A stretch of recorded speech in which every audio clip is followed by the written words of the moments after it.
Welcome to Cooking with Critters. It's cooking made easy. Today we're going to make blueberry muffins. This is my own recipe that I came up with. I like a really sweet muffin, and most of the blueberry muffin recipes that I had tried just weren't sweet enough. So after some experimentation, I came up with this, and I really think it's good.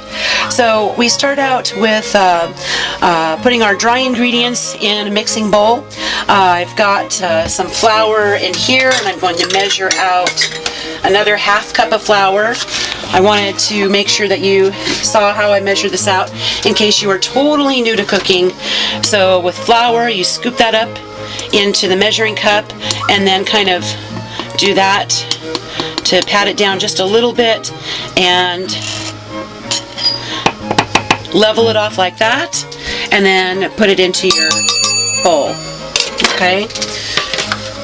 So we're starting out with 2.5 cups of flour.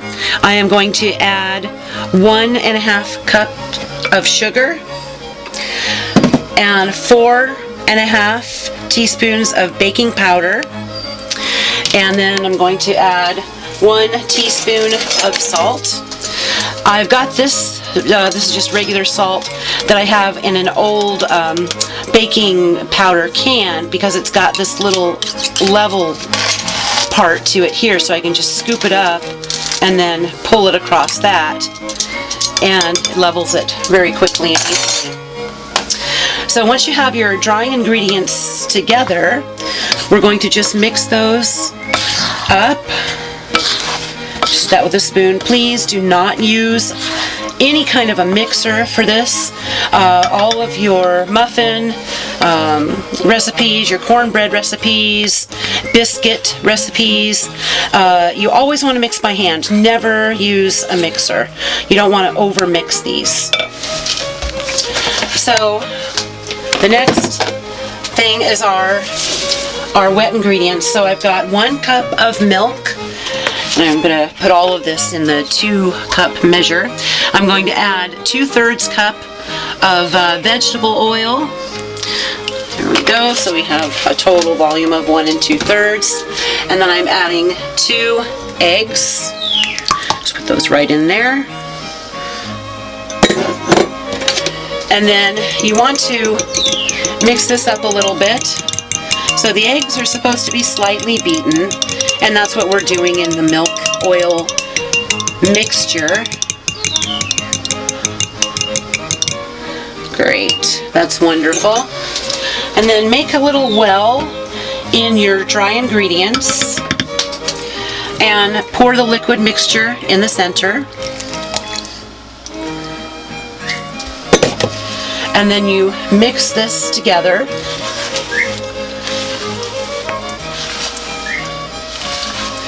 So the trick with these certain quick breads that I was talking about, the cornbread, the muffin recipes, and biscuits, is that you do not want to overmix them. That's why you never use an electric mixer. Do it by hand, and you mix them just to the point where they're all mixed and you don't see any dry ingredient. Okay. So that is about all we're going to mix as far as the batter goes. And we want to put in a cup of blueberries. These are fresh blueberries that I've frozen fresh. Get those out. And I put in 1 cup, but you can put in as many or as few as you like. And I'm just kind of folding them in there. Okay. Great. Now we're going out to the oven. Okay, so I'm going to put some of these in muffin tins. And just in case there's some of you out there that don't have any muffin tins, you don't want to go out and buy any, you can just make blueberry muffin squares in a regular pan. So with the pan, go ahead and just butter the pan, the bottom and the sides. And for your blueberry muffin tins, I like to use these little cups because it makes for easy cleanup, and then you don't have to try to dig the muffins out of the pan. So we'll put some of this in here, and you want to be sure if you're using the muffin tin, you fill those no more than 2/3 to 3/4 full, because this will rise.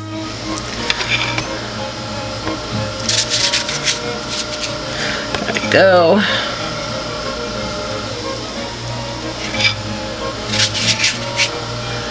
You can use a big spoon like I'm using, or you can use the scoops, ice cream scoops that come in different sizes. Those are very, very handy for cookie doughs and muffin batter, all kinds of things. There. Okay, I think that looks pretty good. So the rest of this, I'm going to go ahead and put in this pan.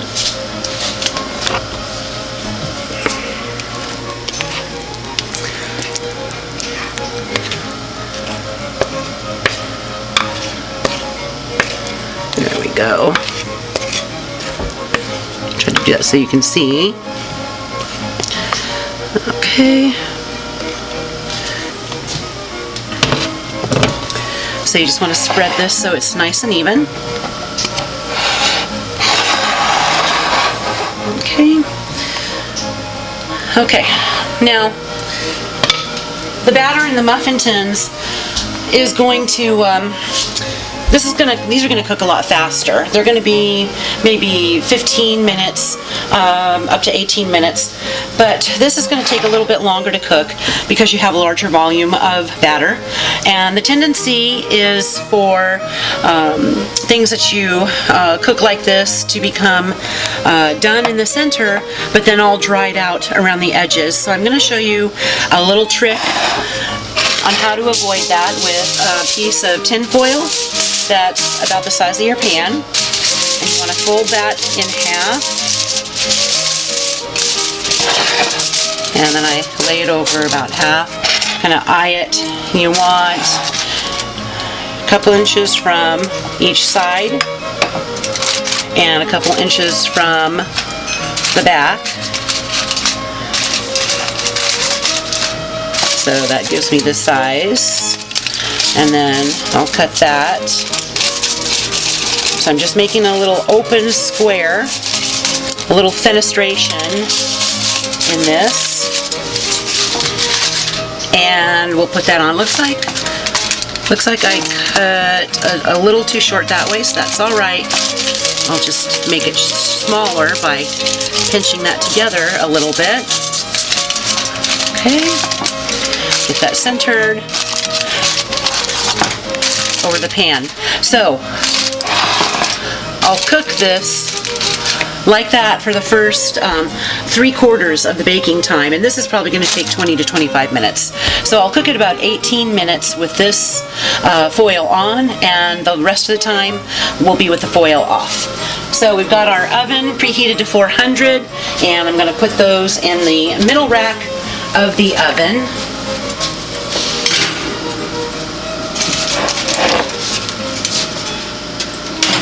And that's it for about 15 to 18 minutes.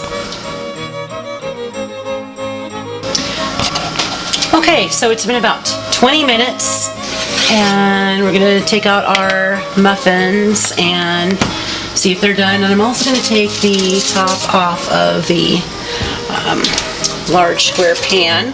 So the best way to check for doneness in muffins is to put a clean toothpick down through the center, and if it comes out clean, which this one does, then the muffins are done. So we're going to go another 5 or 7 minutes for the square pan, and we'll check on those in a little bit. Okay, so now we have the square pan, and it looks like this is done, but I'm going to test that with a toothpick. Put that down in there, and that is perfectly clean. So we are done.